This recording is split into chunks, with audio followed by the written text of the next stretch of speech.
Let's bring in Philip Dubé. What do you think of all of this, Philip? This is as tense as it can get in a courtroom in terms of attorneys, and sanctions are real, and they may end up being imposed here. Talk about what could happen and your overall thoughts. Well, to be honest with you, I think it's a big nothing burger, frankly. Honestly, just a tempest in a teapot. I don't understand why the judge all of a sudden is just suddenly taking issue with this, halting all the proceedings and requiring all this briefing and argument on what is at most maybe an ethics issue. It's not really a legal one. If the court feels that counsel did something inappropriate, then you put them on notice that either they're going to get reported to the bar or they're going to hold a hearing after the trial to get into any ethics violations. But for now, I don't think that anything really substantive occurred. What about precluding the witnesses, the ARCA witnesses? They're out. Should they be out?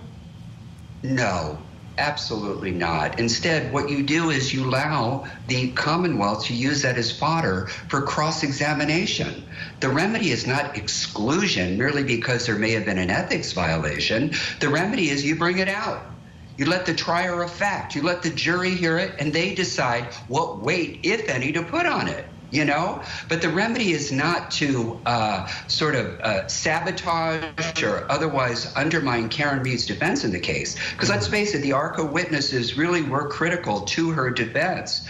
And just so the jury or the viewers understand. They were critical in part because they, from a juror standpoint, they were third-party.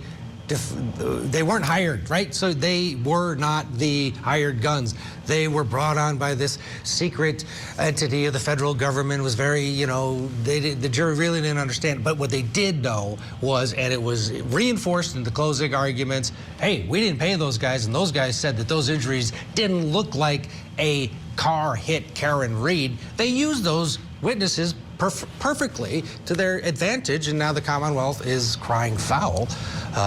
We need a break. So what we're going to do, they're on their break while Judge Cannoni looks over that